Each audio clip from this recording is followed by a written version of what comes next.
Close your eyes and imagine Paris. Not the Paris of cafes, boulevards, or glowing monuments, but a city of wood, mud, smoke, and noise.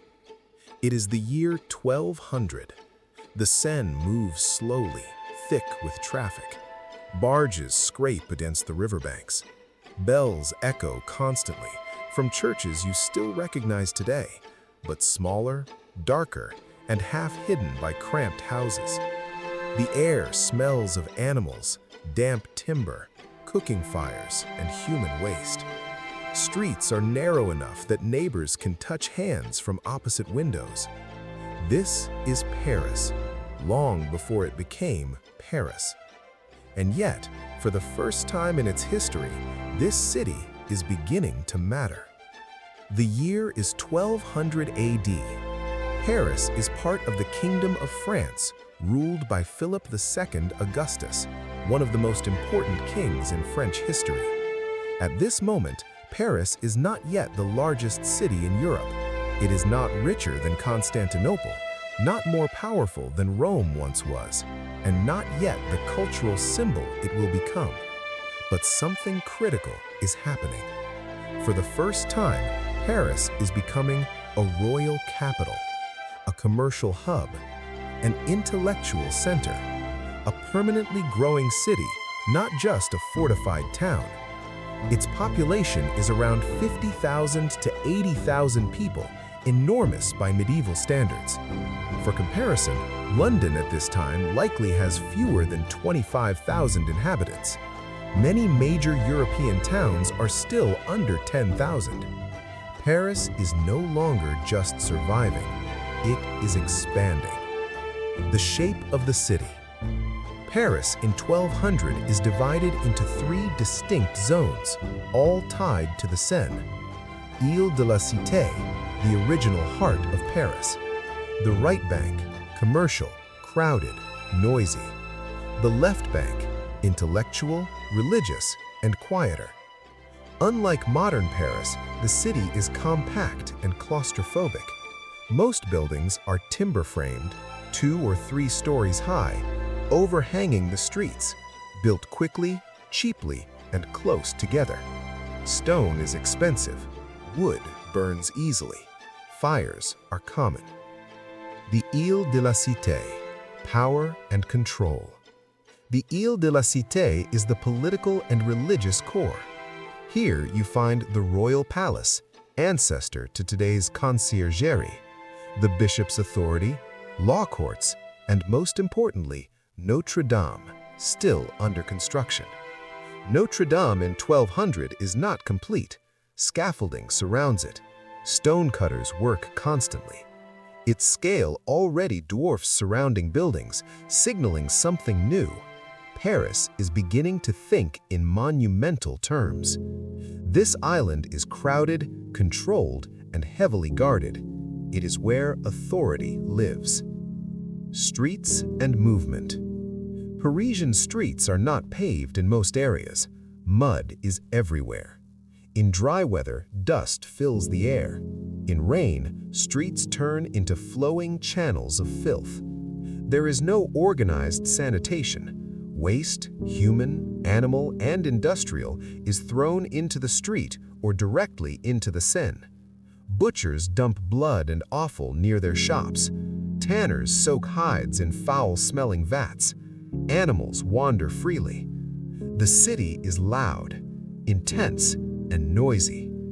Iron tools striking metal, cartwheels groaning, church bells marking time, vendors shouting prices, animals braying and squealing.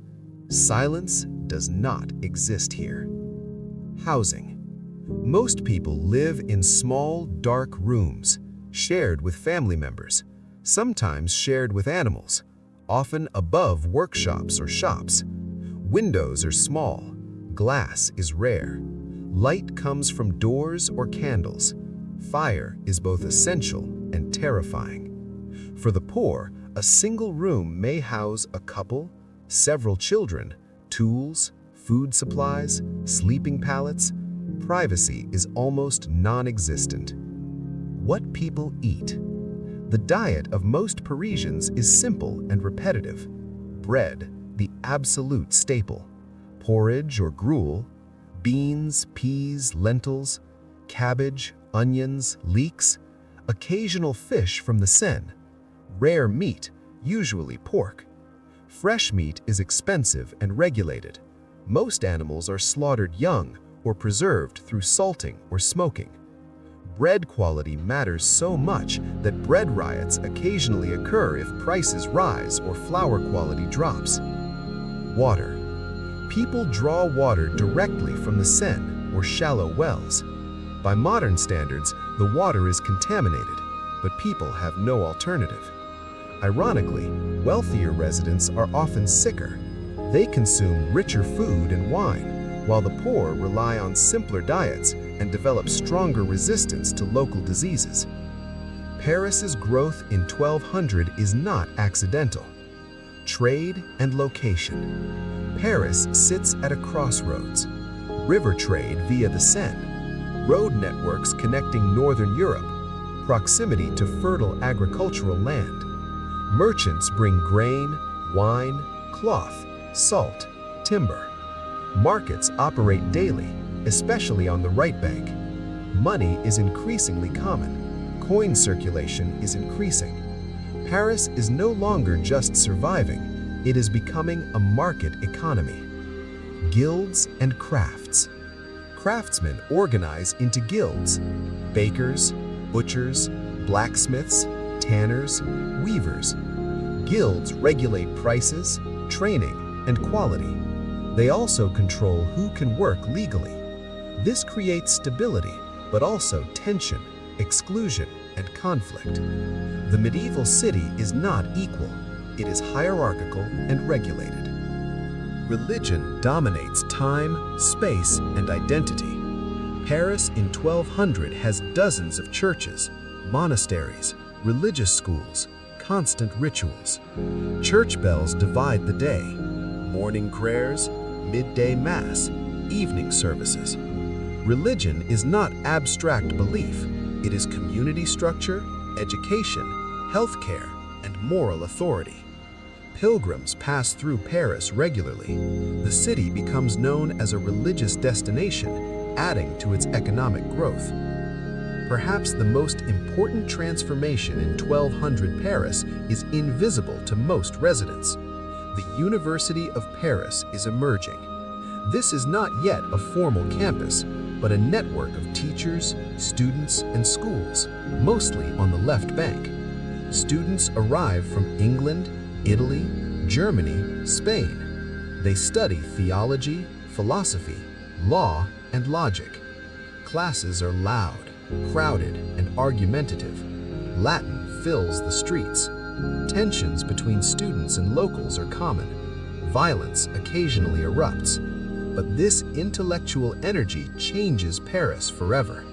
For the first time, the city becomes known not just for power or trade, but for ideas. The problem: disorder and vulnerability. Paris grows too fast. Streets are chaotic. Crime is common. Fires spread quickly. Floods regularly damage neighborhoods. The city is militarily vulnerable. In 1190, during preparations for the Third Crusade, Philip II realizes Paris is exposed. The change: royal intervention.